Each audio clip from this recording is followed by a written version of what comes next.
Today I'm doing a crew review of some new items out from Eureka Grinder Company. Hey, it's Gail from Seattle Coffee Gear, and this is one of the new lineup. It's similar to the Minion, the original Minion, only they've improved it. A couple of things have changed. It's the Perfetto, right here it says. So what has changed? They have the programming mode right here. You can program a single shot or a double shot, and you can switch by doing that.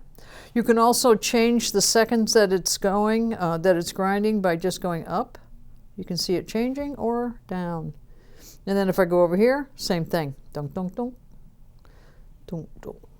So that is one really nice feature. The other thing is this grinder with this dial up here, it has markings on it. As you can see, it says French press, and then it goes to mocha, and then, or drip mocha, and then it says Turkish, espresso and Turkish. So with just about one turn of the dial, you can go from all of, from the French press down to Turkish. I played around with it and did a little bit of testing with it, and I think it's a stretch to say that this is going to be a Turkish grinder, although it goes very, very fine on the espresso end, so right on the edge. Black casing and with a little bit of chrome, as you can see, accents. 10-ounce bean hopper right up here that actually has a shutoff on it, a valve, doink, doink, so you can turn it off, take the beans, throw them in a container, and put in something else that you like. It also has a screw back here that will actually hold that bean hopper in place. Make sure if you're going to remove the bean hopper that that's not screwed in, otherwise you will break the bean hopper as you're taking it off. So the other thing this has is 50 millimeter flat hardened steel burrs, really nice.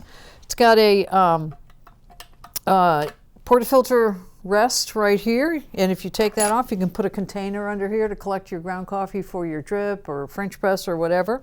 This is an activation button right here, so whatever you're doing, you push that button.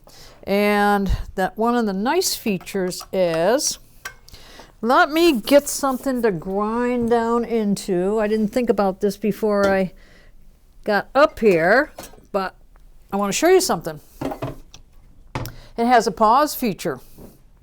So let's get this out of the way. Put this under here. Push the button. Let's say I want to pause. Push the button again. Shake your portafilter down and then resume. And there's no beans in there right now, but it's going to time down, and when it gets to the 15 seconds is what it was, it's going to stop. So that's really nice. You got the pause feature. Shake, shake, shake. And right now it's paused, it's blinking. You want that to go away. You decided, nope, no more. Just touch it.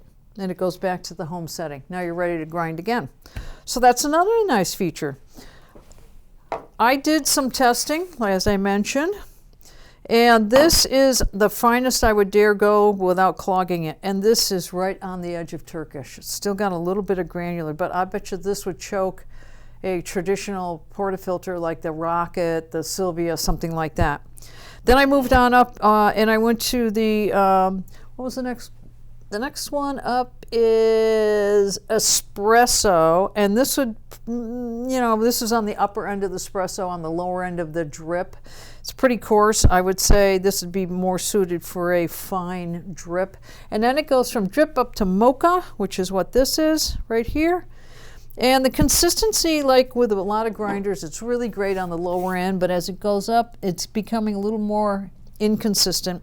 And then this is the French press end of things, which is very coarse, and I would say indeed it does go to French press. Again, it's not as consistent as the other lower end, and that is very typical with a grinder. So what's left? We're going to take it apart and show you the innards. So let me do that and come back in a minute, and we'll show you the inside of this grinder. There's some nice things I want to show you in there.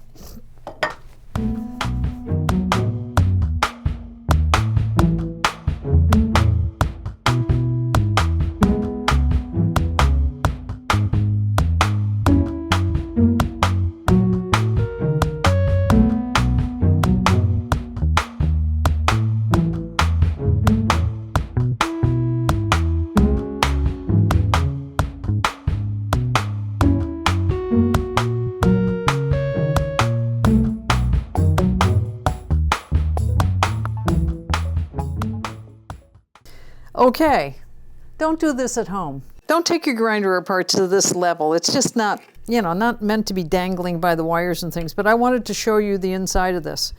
Right up in here, this is the chute where the coffee comes from the Burrs, right through here and down the chute into your portafilter or whatever you're grinding for. Look right here and you'll see these two metal zigzags coming down. Those are called clump crushers. As the coffee goes through there, it tends to break up the clumps. So if you notice on the really fine settings, the clumping is hardly anything compared to a lot of grinders. That's a nice feature that Eureka has worked on extensively. They've modified it, changed it so it works better, and all the time it gets a little bit better. The other thing I want to show you is when you take the top burr off and then you put it back on, whatever the setting is remains the same because it's the bottom burr that goes up and down. So watch around the edges here, you'll see this. Up, up, up. Down, down, down. So you can take it apart and clean it.